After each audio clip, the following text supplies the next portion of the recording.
दोस्तों, गुरुकुल पीसीएस की online classes में आप सभी का एक बार फिर से स्वागत है। आज हम आपके समक्ष उत्तराखंड के पारंपरिक कृषि उपकरणों से संबंधित टॉपिक लेकर के आए हैं, जो आपके एग्जाम के लिए बेहद महत्वपूर्ण रहने वाला है। इससे ईओ के एग्जाम में और आरओ मेंस के एग्जाम में ऑलरेडी प्रश्न पूछा जा चुका है। और ईओ की भर्ती जो है, आपकी अच्छी खबर है, ईओ और राजस्व निरीक्षक की जो भर्ती है वो आपकी 2026 में देखने को मिल सकती है। ठीक है, तो इस प्रकार के जो प्रश्न होते हैं आपके पारंपरिक किताबों में नहीं है, जैसे बीएस नेगी हो गया, अब आपका परीक्षावाणी हो गया, वहां पर जो है आपको इस प्रकार के सवाल देखने को नहीं मिलते हैं। तो हम वही टॉपिक आपको आपके लिए लेकर के आ रहे हैं, जो टॉपिक अन्य जगहों पर नहीं दिए। साथ ही हमारा जो है उत्तराखंड पंचायती राज और उत्तराखंड के जो प्रमुख मेले हैं, उनको लेकर के डिटेल वीडियो बनाने का प्रोग्राम है। अब ये आपके ऊपर निर्भर करेगा कि अगर आप हमारे जो वीडियो हैं उनको सपोर्ट वगैरह करते हैं, लाइक शेयर सब्सक्राइब और अपने दोस्तों को शेयर करते हैं, तो हम जो है उसको यूट्यूब पर अपलोड कर देंगे, अन्यथा जो है हम उसको अपनी क्लास तक ही सीमित रखता हूँ। और यकीन मानिए, ये तो टॉपिक आपके ऐसे हैं जो आपको कहीं नहीं मिलेंगे अन्य जगह। ठीक है, तो अगर आप लोगों का जो है रिस्पॉन्स अच्छा रहा, तो जरूर हम जो है इन दोनों वीडियो को यूट्यूब पर अपलोड करने का प्रयास करेंगे। तो चलिए वीडियो की शुरुआत करते हैं। सबसे पहले है उत्तराखंड के पारंपरिक कृषि उपकरण। ठीक, सबसे पहले आपका ये हल है। ठीक, हल सभी लोगों ने देखा होगा। ठीक, और हल का ही पारंपरिक चित्र है। हल के जो पार्ट होते हैं, देखिए कौन कौन से होते हैं। ये आपका हो गया आपका हलस। ठीक, हल का ही पार्ट आपका हो गया हलस। ये आपकी होगी फाली, ये आपकी होगी नोक, और ये आपका होगा मुठिया और हत्था। तो ये सारे के सारे जो है, इनको याद रखना किसके पार्ट है, ये कौन सा कृषि उपकरण के पार्ट है, ये आपसे एग्जाम में पूछा जा सकता है। ठीक, उसके बाद दराती है। दराती है, देखिए दराती सब लोगों ने देखा होगा। ये आपकी दराती है, ये हंसिया की शेप की होती है दराती, इस टाइप से। ठीक, लोहे का बना हुआ कृषि उपकरण है। प्रयोग जो उसका होता है फसल और घास काटने की। उसके बाद नेक्स्ट आपका है कुटला। कुटला जो है लोहे की भांति जो है निर्मित एक लघु कृषि उपकरण है। इस उपकरण में कृषि का हत्था लगा होता है और इसकी आकृति लघु हल की भांति होती है। कुटले का प्रयोग क्यारी, मेड़, गुल आदि बनाने में किया जाता है। इस पॉइंट को आप याद रखें। उसके बाद नेक्स्ट आपका उपकरण है जौल। जौल भी जो है हल्की भांति जो है एक लघु कृषि उपकरण है, और इसका उपयोग जो है भूमि को मुलायम बनाने के लिए किया जाता है। आपसे केवल ये पूछेगा, बस इतना याद रखना, ये जौल, कुटला, डंडाला, ये क्या है। ये डायरेक्ट सवाल आपसे ऐसा पूछा जाएगा। थोड़ा मैं पढ़ दे रहा हूँ ताकि आपको एग्जाम के समय वो चीज याद रहे। उसके बाद है डंडाला। डंडाला जो है लोहे के दांत लगा हुआ कृषि उपकरण है। इसका प्रयोग भूमि को भुरभुरा करने में किया जाता है। तो ऐसा नहीं आएगा किसको मुलायम करने में किया जाता है, किसका भुरभुरा करने में किया जाता है। तो सिंपल सा याद रखना, डंडाला भी क्या आपका एक कृषि उपकरण है। उसके बाद आपका है दुर्मुट या दिलारा। ये प्रश्न आया था, जहां तक मुझे ध्यान है, या तो ईओ में आया था या आरओ में इसमें आया था। दुर्मुट या दिलारा। दुर्मुट जो है बड़े हथौड़े की भांति एक कृषि उपकरण है। इसका प्रयोग मिट्टी के ढेलों को कूटकर भुरभुरी मृदा बनाने में किया जाता है, मिट्टी को पीटकर समतल बनाने में किया जाता है। अब जो लोग ग्रामीण बैकग्राउंड के हैं, जो लोग ग्रामीण क्षेत्रों से जुड़े हैं, या जिन लोगों ने अपने गाँव में आना जाना जिनका रहा होगा, उनके लिए तो ये प्रश्न आसान है, वो तो आराम से कर लेंगे। ठीक है, लेकिन बाकी लोगों के लिए प्रश्न जो है कठिन बनता है। इसके बाद आपका है मय या पटला। यह लकड़ी का एक मोटा चपटा डंडा होता है। मय पर बैठकर ही कृषक कृषि को समतल बनाता है। हल में देखा होगा आपने, इस पर बैठकर जो है व्यक्ति जो है बैठा रहता है इसमें, और इसको बैठकर ही जो है कृषि को क्या बनता है, समतल। तो मैं भी याद रखना। ठीक, उसके बाद फौड़, हमारी साइड जो है फौड़ कहते हैं, और तराई बाबर में इसको फावड़ा भी कहा जाता है। तो फावड़े को फौड़ भी कहा जाता है। इसका प्रयोग जो है छोटे छोटे खेत या क्यारी बनाने में किया जाता है। उसके बाद आपका है खुरपी। खुरपी जो है क्यारी बनाने में इसका प्रयोग किया जाता है। खुरपी का प्रयोग आपने पढ़ाई होगा। इसके बाद डाल।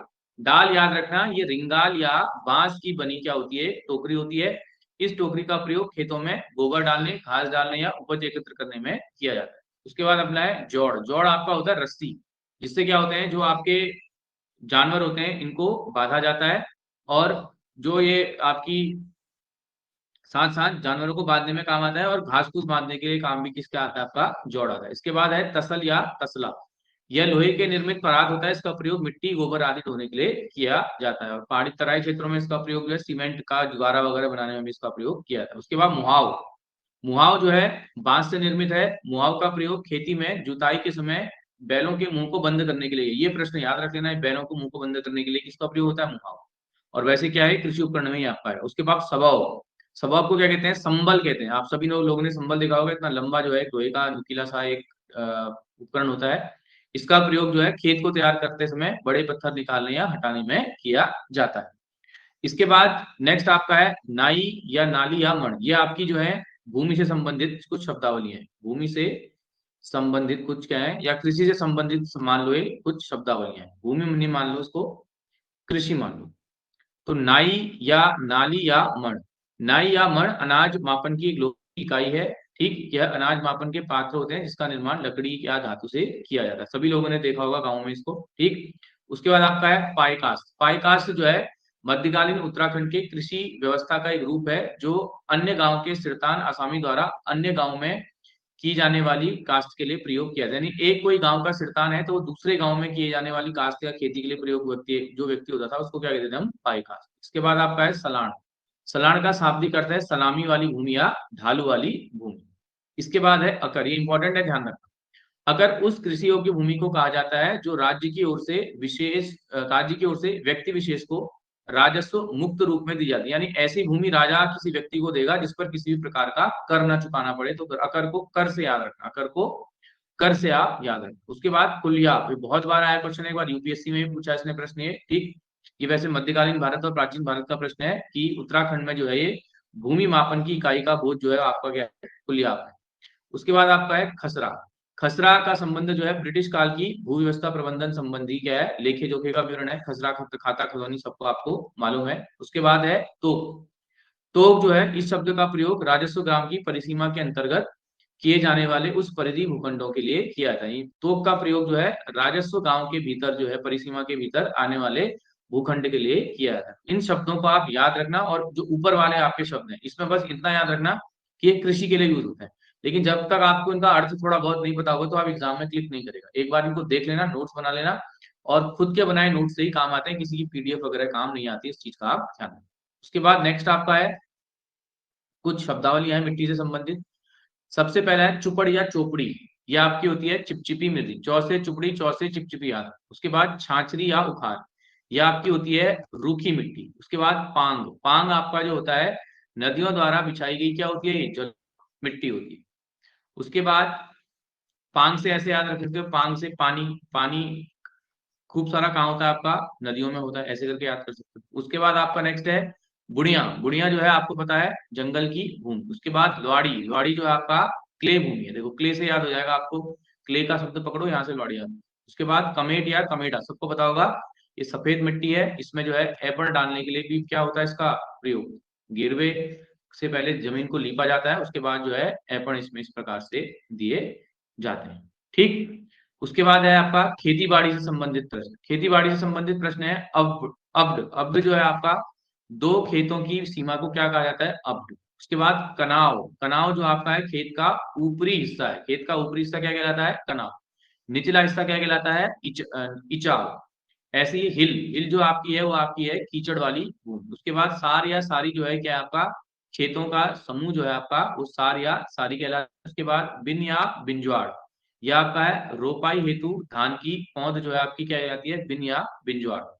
उसके बाद है भिड़। भिड़ आपका है सीढ़ीदार खेतों की अस्थाई दीवार, इसको क्या कहा जाता है, भिड़ कहा जाता है। उसके बाद है बाड़, बाड़ी या सगवाड़ी। तो घर के समीप की भूमि जिसमें सब्जियां उगाई जाती है। 100 से सब्जी, 100 से सगवाड़ी याद रखना। बाड़ी से बाड़ी याद आ जाएगा, बाड़ी से बाढ़ याद। ठीक, उसके बाद आपका है कूल या गूल। कूल या गूल जो है आपकी सिंचाई हेतु बनाई गई जो है आपकी अस्थाई नाली है। ठीक है, वीडियो में स्पीड थोड़ी आज तेज हो रखी है क्योंकि बाहर कंस्ट्रक्शन का काम चल रहा है, तो मैंने सोचा जितनी जल्दी वीडियो बन जाए उतना डिस्टरबेंस आ रहा था, तो मैंने जो है थोड़ा इसको तेज कर रखा है। आप लोग अपने हिसाब से इसको कर लीजिएगा। ठीक है, हमारे फ्री ऑफ कॉस्ट अगर आपको टेस्ट सीरीज से जुड़ना है तो आप इस लिंक पे क्लिक कर सकते हैं। यहाँ से आप डायरेक्ट जो है हमारे टेलीग्राम ग्रुप में पहुंच जाएंगे। और अगर हमारी आपको क्लासेस वगैरह लेनी है यूके एसएससी, यूके पीएससी की, तो इन 2 नंबरों पे आप संपर्क कर सकते हैं, व्हाट्सअप करके पूछ सकते हैं। हमारी कोचिंग स्थित है ये आपकी हल्द्वानी में, Kartikeya colony phase 1 near Hanuman मंदिर। तो हमारा पूरा एड्रेस है। वीडियो को लाइक, शेयर और सब्सक्राइब जरूर कीजिए। ठीक है, और चल रहा है काम हमारा पंचायती राज और मेलों को लेकर के। और इन दो दो ऐसे टॉपिक हैं, ये समझ लीजिए इन 2 टॉपिकों से आपके कम से कम 3 या 4 प्रश्न वीडियो वीडियो में आएंगे। इतनी गारंटी आप हमसे ले लीजिए। ठीक है, और जरूर कोशिश कीजिए कि चैनल को ज्यादा से ज्यादा शेयर करें, ताकि हम जो है, हमें भी थोड़ा मोटिवेशन मिलता है। अब हम इतनी मेहनत करके देखिए, पूरा टाइप करने में, छांटने में बहुत इसमें समय जाता है, तो हमें भी इसमें बहुत समय लगता है, ठीक है। और जो है हमारी क्लासेस वगैरह भी हमारी काफी रहती हैं, तो उस पर भी हम थोड़ा व्यस्त रहते हैं, समय निकालना पड़ता है। लेकिन आप लोगों का रिस्पॉन्स अगर अच्छा रहा तो ही इसको जो है करवाया जाएगा, अन्यथा फिर बीच से इसको रोक दिया जाएगा, या हम क्लास के बच्चों को ही केवल इसको प्रोवाइड करेंगे। तो वीडियो अगर आपको अच्छी लगे, लाइक शेयर सब्सक्राइब जरूर। धन्यवाद।